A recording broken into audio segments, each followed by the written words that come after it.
Cyber TV. Inilah saluran pemersatu bangsa yang menyatukan semua elemen, semua anak bangsa. Nggak ada lagi perbedaan karena kita penganut Bhinneka Tunggal Ika.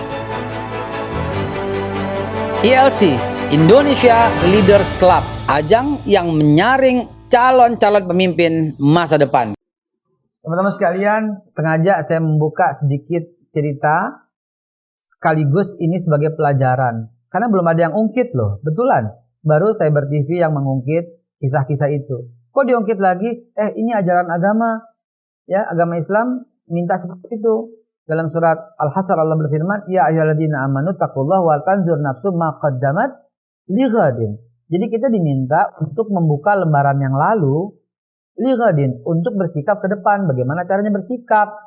Begitu. Jadi kok ngungkit-ngungkit, kita ini memang menjalankan ajaran agama secara murni dan konsekuen dan utuh. Jadi ini akhir sesi nanti yang paling penting kita akan bicara soal bahayanya hoax gitu loh. Waktu itu hoax belum sedahsyat sekarang. Apa yang dikatakan Jimus tadi itu penting banget, bahwa para pemilih pemula, bukan semula katanya beliau, pemula, mereka itu senang dengan janji. Semakin muluk, semakin asik, semakin gak mungkin direalisasikan. Yang penting mereka, dan bangsa kita terkenal bangsa pemaaf. Gak diwujudkan, gak apa-apa tuh, gitu loh. Ya, nggak apa-apa, dikemas lagi, ntar ditutup lagi dengan berita-berita yang heboh, akhirnya semua akan lupa. Begitulah selalu pendekatan. Ada satu masalah penting yang harus kita ungkap sambil melihat ke belakang untuk bersikap ke depan.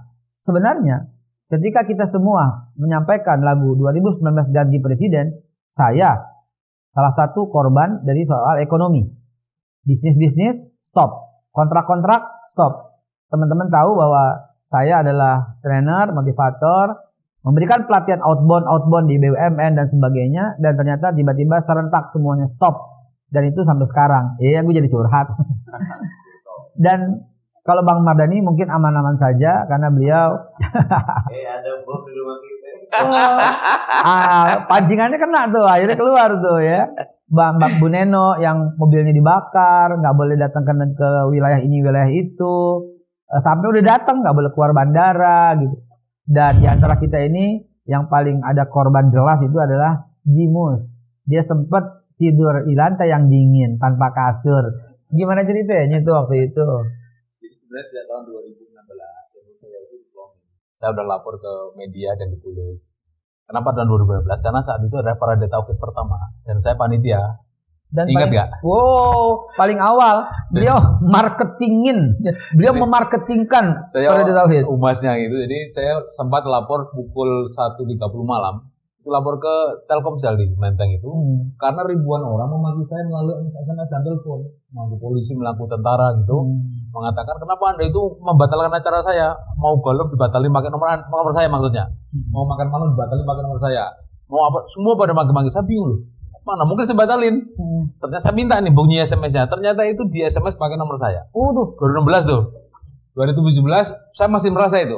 Seperti ada yang aneh handphone saya itu. Banyak orang menelpon saya merasa di SMS, di miss call. Saya nggak melakukan. Gitu kan. Kebanyakan banyak yang koneksi saya itu mengatakan, kenapa Anda nggak jadi datang? Kenapa datang loh? Karena nanti dibatalin. Loh enggak, saya nggak batalin juga. Saya dibatalin pakai handphone saya. Nah yang paling parah itu ketika pemilu. Itu seharian penuh, mulai pagi, mulai jam 6 sampai jam 3 pagi itu ditelepon terus handphone saya itu, auto call dari nomor-nomor luar negeri. Itu 24 jam ditelepon. Katanya apa saya saja, ternyata enggak, Fadlizon juga. Itu juga semua, apalagi ruangan IT saya, semua ditelepon auto call dari nomor-nomor yang dari luar negeri. Kanada, semuanya luar negeri banyak sekali. Aneh juga. Sama kan? Sama. Saya bingung loh, kenapa handphone saya ditelepon, ternyata kemungkinan supaya orang nggak bisa menghubungi saya. Pertama itu. Nah, pada tanggal 3 Mei, tiba-tiba rumah saya dikepung. Apa yang terjadi coba? Ternyata itu akun Gojek saya, akun Gosen, akun Bluebird, mohon maaf saya sebut nama, akun order semua. Semua order fake ke rumah saya. Itu saya mohon maaf nih. Satu kantor aparat, saya nggak sebut nama kepolisian atau tentara, itu dikirimi 60 paket dari rumah makan Padang atas nama saya, tapi dibayar tunai. Jadi trip ini kepalanya ke telepon saya nih, Pak Mustafa terima kasih, di kantor saya dikirimin 60 paket dari Padang, masakan Padang. Ya teman nanti saya bayar aja loh. Siapa yang ngirim? Ya, Pak Mustafa pakai akun Pak Mustafa. Apalagi Gojek, GoSend, GoFood ngirim makanan ke rumah saya itu jutaan nilainya. Dan saya harus bayar pagi itu. Karena kalau nggak saya bayar mereka nggak pergi dari depan gerbang saya. Itu rame ratusan orang ngepung rumah saya sampai di cloud dengan saya sejak tahun-tahun itu saya kira ya. Dan seorang IT pun nggak akan bisa menjamin keamanan gadgetnya. Karena apa ya? Mereka lebih alatnya mereka lebih lengkap. Ya. Lebih lengkap. Mereka punya biaya penganggaran saya kira. Dan mereka bisa membobol Kertanegara bagaimana ceritanya itu kan? Seperti itu. Jadi itu kisah-kisah awalnya 2016, 17 itu kan pemilu DKI, pilkada DKI. Iya, betul. Saya nggak dukung Anies, tapi saya timnya AHY. Mohon maaf saya buka saja. Tapi ini persoalan karena kemungkinan ada yang takut kalah, kemudian menyerang semua tim IT selain yang takut kalah tadi itu. Termasuk tim saya itu Pak Soroy Suryo, semua diajar sama dia. Termasuk nomor handphone saya. Maka saya nggak kuat itu lapor ke Telkomsel minta bukti. Ternyata itu Telkomsel itu memberi lapor, memberi print out dari nomor handphone. Di nomor saya tidak ada. Saya ngirim SMS itu. SMS itu hanya ada 3 buah dari istri saya.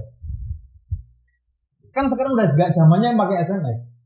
Sejak tahun itu mana ada orang pakai SMS kan? Iya, betul. Rata-rata pakai WA semuanya. Sekarang Android. Pakai Android ya. Tidak ada pakai SMS, tapi itu dilakukan untuk seolah-olah itu pelakunya adalah saya. Maka ketika itu setelah pemilu, yaitu saya sempat ditangkap kan, apa yang terjadi? Itu saya berdua ngapus-ngapusin handphone itu, karena banyak postingan yang tidak jelas dari siapa. Jadi kami hapus-hapusin. Salah satunya yaitu yang dituduhkan banyak itu, ada orang anak-anak menuduh memaki-maki ulama. Yang memaki-maki itu pakai baju, mohon maaf, agama lain. Lalu saya bilang, ayo kita cari orang ini. Cirinya adalah pakai baju, sini ada logo agama lain. Saya nggak nyebut Kristen Katolik, tapi ada logo di sini. Itu dipersoalkan juga di polisi. Kenapa nyebut nama itu? Seperti itu.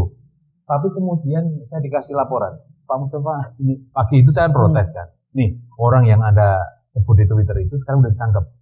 Anak-anak itu loh, anak yang pakai yang logo itu. Mana videonya ada nih?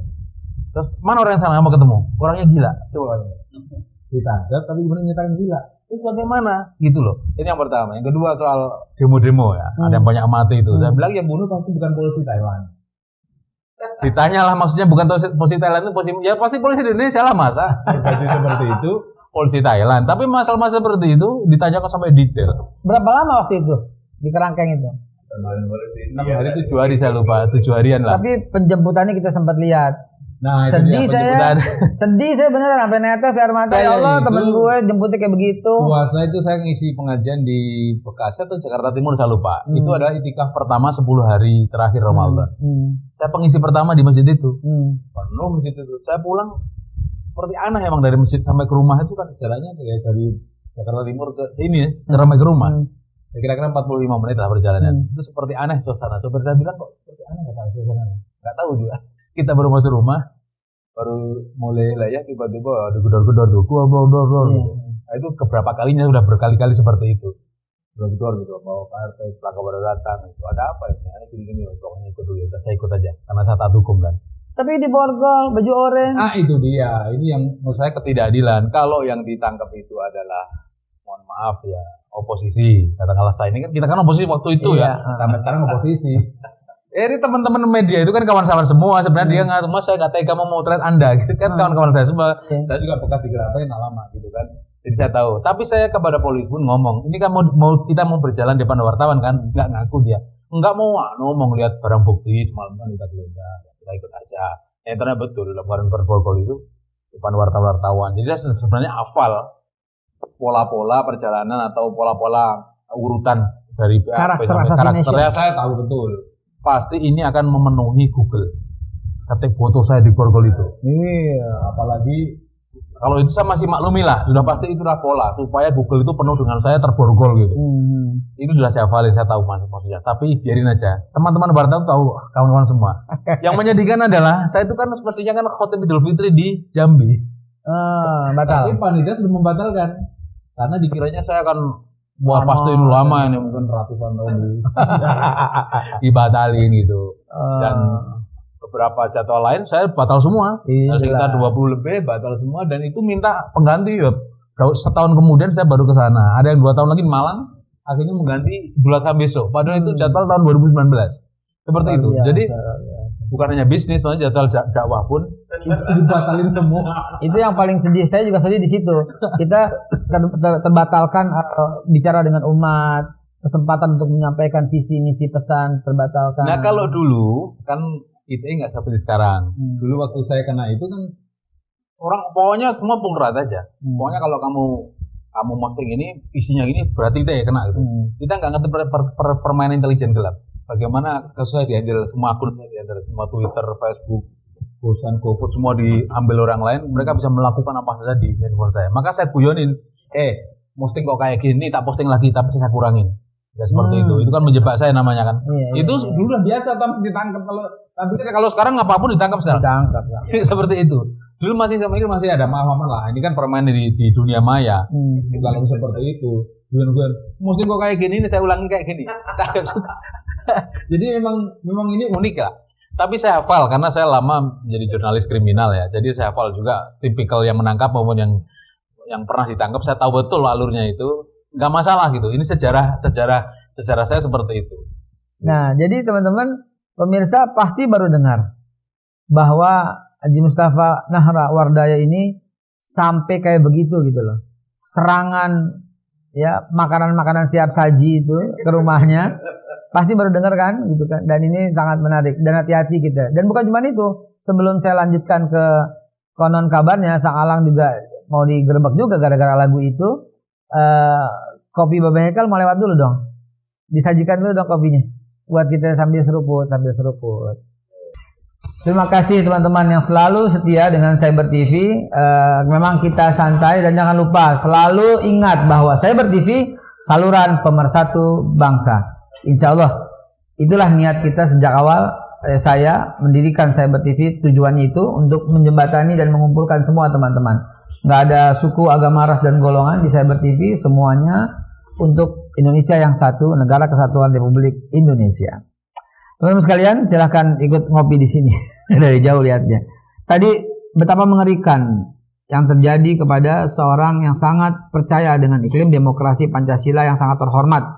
Ya, Bapak Mustafa Nahra Wardaya. Beliau sangat mendapatkan satu hambatan di negeri yang katanya demokrasi ini, di negeri yang beliau percaya untuk memperjuangkan hak dan pendapatnya, di negeri yang beliau bukan koruptor, beliau bukan bandar, beliau bukan apalagi pekerja-pekerja hina yang lain, tidak. Tapi beliau seorang yang sangat concern dengan kebebasan berpendapat dan sangat concern memperjuangkan kebenaran dan keadilan. Kok digitui? Gitu loh. Kok digitui? Apakah itu terjadi pada beliau juga? Saya dengar selentingan Sang Alang, musisi kita, pencipta lagu 2019 ganti presiden, juga ada kisahnya kayak begitu. Betul apa enggak nih? Saya mau konfirmasi kepada orangnya langsung untuk pemirsa Cyber. Wah, ya alhamdulillah banyak. Banyak. Yang paling ini aja deh. Yang paling menasional itu tadi ada yang pribadi, ada yang semua orang tahu. Pribadi ancaman ada? Ya? Pribadi ancaman? Ada, WA, inbox, DM, bahkan digeruduk di rumah.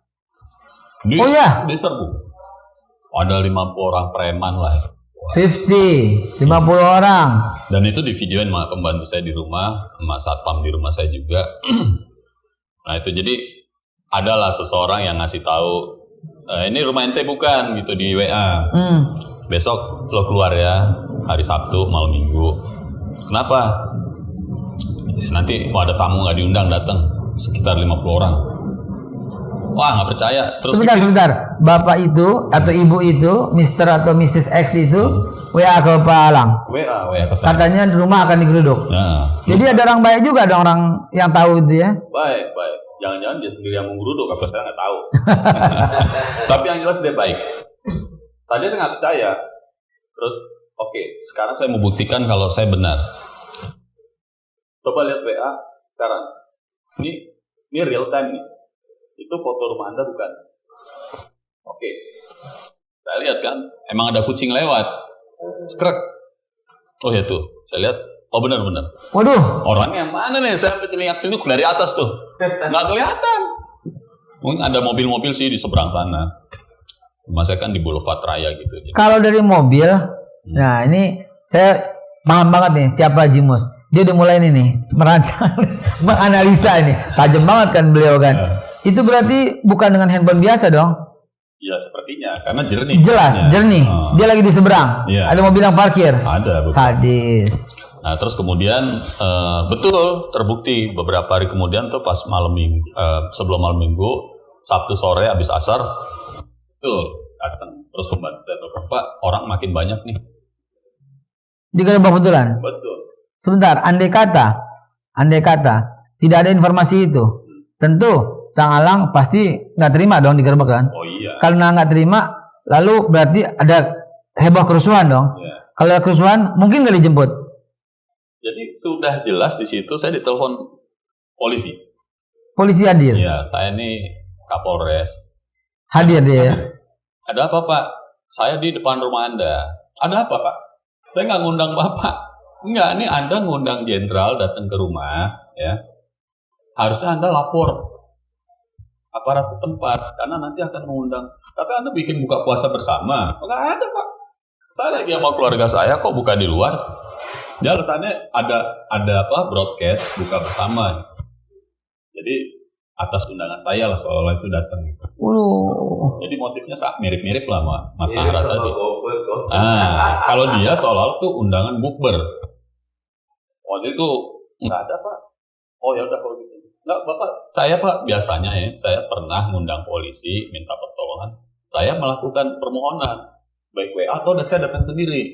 Saya pernah begitu. Tapi ini kok Bapak tiba-tiba ada. Jadi asumsi saya, wah ini nanti bikin ribut, udah saya diambil mungkin. Pemirsa, lihat ya betapa pentingnya kita bicara history yang dulu untuk ambil pelajaran ligodin buat besok. Jadi hati-hatilah ya dengan handphone Anda, sebagaimana apa yang terjadi oleh Bapak Mustafa dan terjadi juga dengan Bapak Alang. Kita punya wakil rakyat di sini untuk memberikan kita nasihat terhadap dua kasus yang sangat mengganggu privasi, ketentraman, kenyamanan dan mengganggu status kewarganegaraan kita. Begitu loh. Ya, Bang Mardhani, beri kita komentar dan nasihat, Bang, menanggapi dan menasehati kasus ini, Bang. Susah, Be. Susahnya gini, secerdas-cerdas pemerintah atau negara, penjahat itu lebih cerdas. Oh. Makanya ada gium maling tuh selalu selangkah lebih maju dibanding polisi. Ada giumnya ya. Tetapi di DPR sedang disempurnakan rancangan undang-undang perlindungan data pribadi ya. Karena sekarang ini dengan makin digital sebetulnya makin open ya, makin tidak ada perlindungan. Makanya yang paling aman justru yang tidak berinteraksi dengan dunia digital. Nah, cara pertengahannya, interaksinya terbatas, nah, sisanya kita gunakan buat yang lain. Karena ini sebenarnya jadi latihan juga, Be, untuk kita bijak berhandphone. Yang paling baik katakan, minum obat aja, sehari 3 kali lihat handphone gitu, bisa jam pagi, siang, sore gitu lah. Tips nih ya, tips ya. Terus kemudian saya ada satu musisi sama Mama Alang, Ed Sheeran gitu.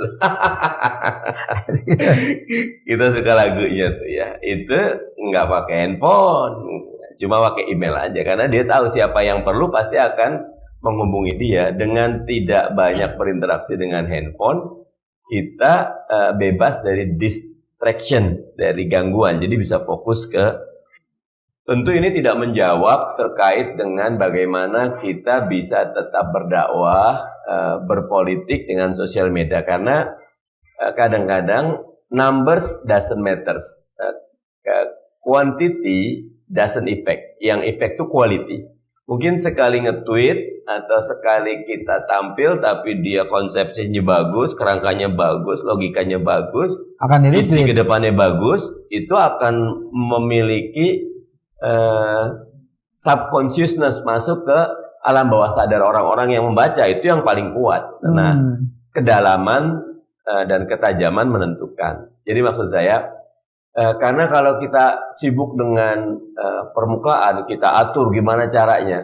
Wong Facebook juga nggak bisa. Tadi Mbak Bekal cerita dari berapa juta jadi tinggal berapa. Padahal membangun followers, membangun kita punya jumlah subscriber sebanyak itu susah sekali gitu loh. Dan susah-susahnya saya tiba-tiba hilang. Nah, hilang. Lalu dengan jumlah yang dihilangin 01 ngalamin Ji. Iya, artinya kita akan capek kalau masuk ke dalam paradigma seperti itu. Saya ingin kita buat paradigma baru. Ya udah, kita bijak bermedsos karena orang ikhlas tidak akan ketinggalan kereta gitu. Orang yang yakin sama Allah tidak sibuk dengan manusia gitu. Jadi sokmed, saya pakai kok sokmed sih. Lihat Facebook, Twitter, IG, Instagram, YouTube jalan. Bahkan sekarang bikin sekolah apa. Tapi kita menikmati juga kesendirian, me time-nya gitu. Sehingga maksud saya Batasi, selektif. batasi selektif dan fokus gitu loh. Karena menang 2024 yang penting deh. Pemirsa, Ini menarik nih. saya sudah ditantang untuk bicara itu. Dan dalam closing kita sesi terakhir ini, kita bicara what next. Dan 2024 di depan mata. Lihatlah sekarang, udah mulai banyak yang pasang-pasangin. Bahkan yang udah habis secara konstitusi masih dipasangin lagi. Kita tunggu pesan-pesan berikut ini dulu. Cyber TV, inilah saluran pemersatu bangsa yang menyatukan semua elemen, semua anak bangsa. Nggak ada lagi perbedaan karena kita penganut Bhinneka Tunggal Ika. ILC, Indonesia Leaders Club, ajang yang menyaring calon-calon pemimpin masa depan.